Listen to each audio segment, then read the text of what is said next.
Hello, my name is Moran Cerf, and I'm a professor of neuroscience and business at Northwestern University and the Alfred P. Sloan Professor at AFI.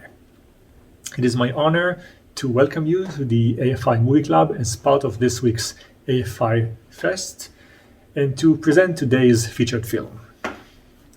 When I started graduate school at Caltech, not far from here, I wrote a note to myself with the things that I wanted to explore in my career as a scientist.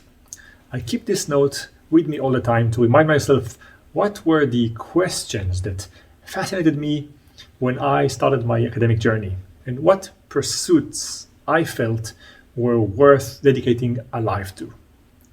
Among those questions were mysteries like how consciousness works, do humans have free will, what is the meaning of dreams, how the universe began, and many others. Since many of the questions on my little note were in the realm of neuroscience, they ultimately led me to pursue brain research, which is what I've been doing for the last decade. And since I started this mad journey, it also became clear to me that it is key to not just keep the knowledge in labs and academic publications, but to also find ways to communicate it to the entire world. I gave hundreds of popular talks, held countless of meetings with the government to try and find ways to make the work accessible to everyone, and did my best to write books and opinion pieces that I hope would reach everyone. But of all the things I did, the one that got my work the broadest reach by far was my involvement with Hollywood. Helping filmmakers, writers, and directors put science in films has enabled us, scientists, to convey the science to the world more than any other method of communication. Hollywood is incredible in making things accessible to everyone. Films like Memento, speaking about the vulnerability of our memories, The Theory of Everything, that talks about the theory of everything, how to combine general relativity and quantum physics. Even the Big Bang Theory, that talks about the life of grad students at Caltech, like myself, actually was surprisingly realistic in showing how my journey as an academic was.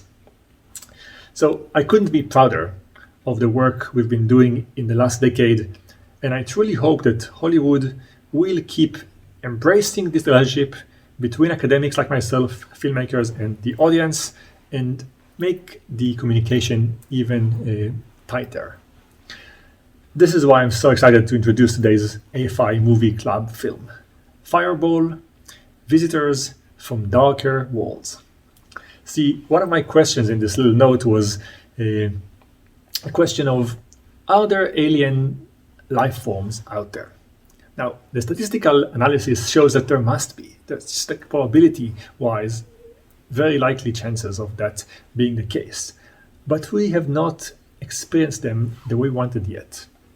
And the exploration for those is enchanting. And every person is fascinated by the idea of being able to get some clues from far away about the potential existence of other life forms. And as the film Fireball reminds us, we actually do have some evidence from far away that occasionally visits us here on Earth, and those are meteorites. Meteors are rocks that make their way into our planet from unimaginable distances, carrying into our big earthly laboratory traces of information from far away in space and in time. Meteors may have traveled for thousands of years through large distances, only to crash on our doorstep, carrying with them materials, molecules, and clues about worlds we cannot explore ourselves. Meteors are our way of seeing far into the past by bringing the past to us. Alien visitors that give us a glimpse into farther horizons that we cannot see with our naked eye. This is why I'm so excited to present tonight's featured film from directors Werner Herzog and Clive Oppenheimer, who explore those in this journey that they take us on. This beautiful cinematic odyssey takes us on a voyage into the studies of meteors, their meaning, and the people who explode them. The film is coming out in a month, but tonight you will get to see an early screening of it, after which I'll be speaking to Werner and Clive about their own journey making this movie. So go to the AFI Fest section of AFI.com to find out how to watch the movie, and I hope you will join us in this experience tonight. Enjoy.